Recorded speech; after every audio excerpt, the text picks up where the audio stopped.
Some of the things I've been harvesting from my main garden, broccoli, carrots, peas, cucumber, have all done great. I want to show you something different now.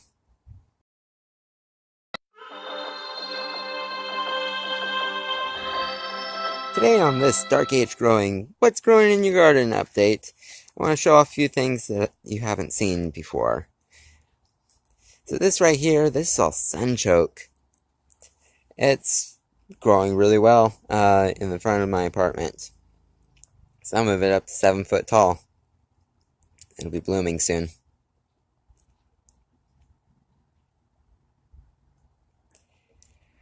I got spinach in a lower planter box here, lettuce and radish in another planter box.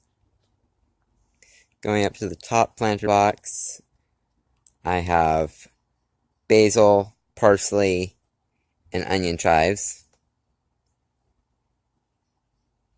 Beside it, I've got a couple different varieties of mint and some oregano.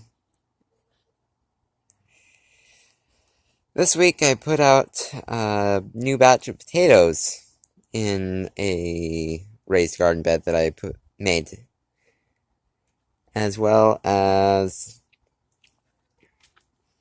a bunch of herbs that Amanda, my fiance, has been put together. Right there's some pepper plants. And a potato. So join me in protecting your food supply with the techniques you learn on Dark Age Growing.